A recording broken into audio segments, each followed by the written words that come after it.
বাংলাদেশ সরকার ৩ ধরনের পাসপোর্ট দিয়ে থাকে। এগুলি একটি লাল কভার সহ কূটনৈতিক পাসপোর্ট, নীল কভার সহ দাপ্তরিক পাসপোর্ট এবং একটি সবুজ কভারের সঙ্গে সাধারণ পাসপোর্ট। কিন্তু আপনি কখনো ভেবে দেখেছেন বাংলাদেশের সাধারণ মানুষ কেন সবুজ রঙের পাসপোর্ট ব্যবহার করে? শুরুতে আসি বাংলাদেশের পাসপোর্টের ইতিহাস প্রসঙ্গে।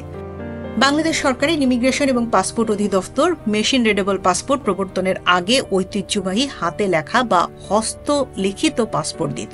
আন্তর্জাতিক বেসামরিক বিমান চলাচল সংস্থা আইসি এর নির্দেশনা অনুসারে বাংলাদেশ সরকার 2010 সালের এপ্রিল থেকে মেশিন রিডেবল পাসপোর্ট এমআরপি এবং মেশিন রিডেবল ভিসা এমআরভি প্রদান শুরু করে।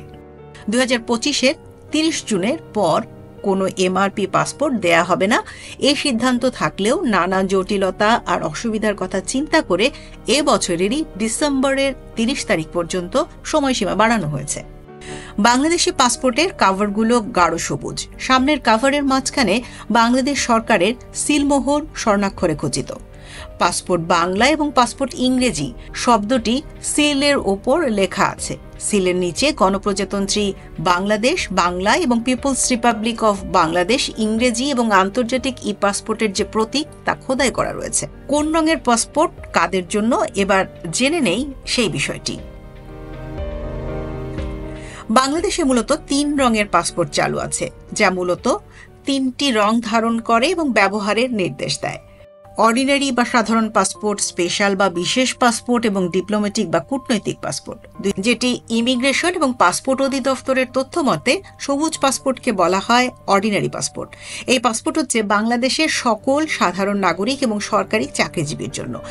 এক্ষেত্রে জন্মসূত্রে এবং বৈবাহিক উভয় সূত্রে বাংলাদেশের সব নাগরিকের জন্য এই সবুজ পাসপোর্ট। সবুজ পাসপোর্টে বিদেশে গমনের জন্য সংশ্লিষ্ট দেশের ভিসার প্রয়োজন হয়। যাদের হাতে নীল পাসপোর্ট রয়েছে, নীল রঙের পাসপোর্টকে বলা হয় অফিসিয়াল পাসপোর্ট। সরকারি কাজে কোনো কর্মকর্তা বা কর্মচারী দেশের বাইরে ভ্রমণ করতে হলে এই অফিসিয়াল পাসপোর্ট ব্যবহার করে থাকে। এই পাসপোর্ট করার জন্য সংশ্লিষ্ট সরকারি অফিসের অনুমোদন বা গভর্নমেন্ট অর্ডার জিওর প্রয়োজন হয়। এই নীল পাসপোর্টধারী ব্যক্তির 30টিরও বেশি দেশে বিনা ভিসায় ভ্রমণ করতে পারবেন। 2010 সালের আগে এই নীল পাসপোর্ট ছিল না। ওই বছর পর্যন্ত সবুজ পাসপোর্টের মধ্যেই হাতে লিখে সরকারি অনুমোদন দেয়া হতো। এবার লাল পাসপোর্ট প্রসঙ্গ। লাল পাসপোর্টকে বলা হয় ডিপ্লোম্যাটিক বা কূটনৈতিক পাসপোর্ট। এই পাসপোর্ট নেবেন রাষ্ট্রপ্রধান, প্রধানমন্ত্রী, মন্ত্রিসভার সদস্যগণ, সংসদ সদস্য এবং তাদের স্বামী বা স্ত্রী।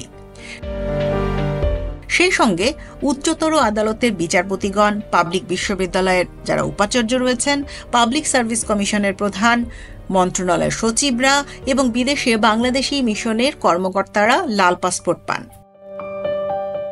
লাল পাসপোর্ট যাদের আছে তাদের বিদেশ ভ্রমণের জন্য কোনো ভিসা প্রয়োজন হয় না। তারা সংশ্লিষ্ট দেশে অবতরণের পর অন অ্যারাইভাল ভিসা পান। ডিপ্লোম্যাটিক বা কূটনৈতিক পাসপোর্ট সব দেশেই লাল রঙের হয়ে থাকে। এখন প্রশ্ন হচ্ছে, বাংলাদেশের সাধারণ পাসপোর্ট সবুজ হয় কেন?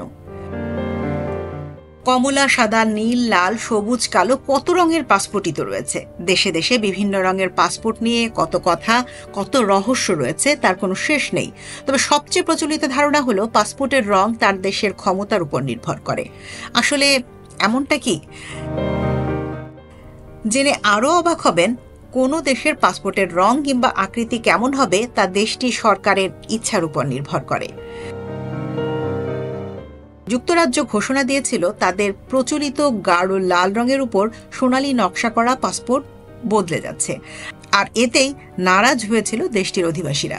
আন্তর্জাতিক পাসপোর্টের তথ্য সংরক্ষণকারী আর্টন গ্রুপে এ নিয়ে রয়েছে অনেক তথ্য। তাদের মতে বিশ্বে প্রচলিত পাসপোর্টগুলির মধ্যে প্রধানত 4 রং হলো লাল, সবুজ, নীল আর কালো। তবে কোন দেশের পাসপোর্টের রং কেমন হবে এর ধরাবাঁধা কোনো নিয়ম নেই।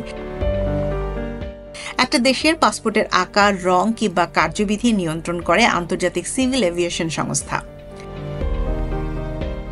তবে পাসপোর্ট পছন্দ কোনো বিশেষ নিয়ম না থাকলেও পাসপোর্টের রং একটি দেশ সম্পর্কে অনেক তথ্যই প্রকাশ করে থাকে।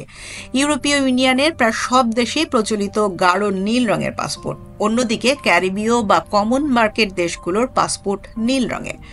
এটা রাজনৈতিক কিংবা ভৌগোলিক কারণে হতে পারে। অন্যদিকে নীল পাসপোর্ট হচ্ছে উত্তর আমেরিকা, দক্ষিণ আমেরিকা আর ওশেনিয়ার দেশগুলোর নতুন বিশ্ব গড়ে তোলার প্রতীক।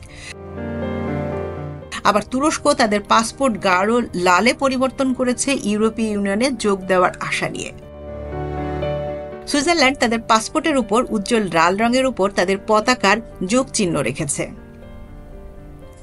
তাহলে বাংলাদেশের সাধারণ পাসপোর্টের রং সবুজ কেন? এই প্রশ্নের কয়েক রকম উত্তর আমরা পাচ্ছি, যেটি কোনটি সত্য তা নির্ধারণ করা কঠিন। একটি প্রচলিত ধারণা হচ্ছে অধিকাংশ মুসলিম দেশের পাসপোর্টের রং সবুজ থাকে, এই কারণে বাংলাদেশের পাসপোর্টের রঙও সবুজ।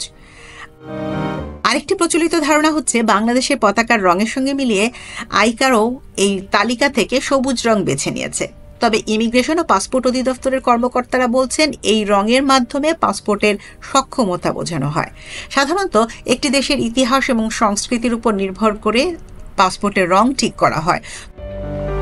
তবে এই রঙের বরাদ্দ বাকি আছে কিনা সেটিও নিশ্চিত হতে হয়। পাসপোর্ট তৈরির প্রক্রিয়াটি অত্যন্ত নিয়ন্ত্রিত। কোনো দেশ চাইলেই তা পরিবর্তন করতে পারে না। পুরো বিশ্বের মাত্র কয়েকটি প্রতিষ্ঠান এই কাজটি করে থাকে।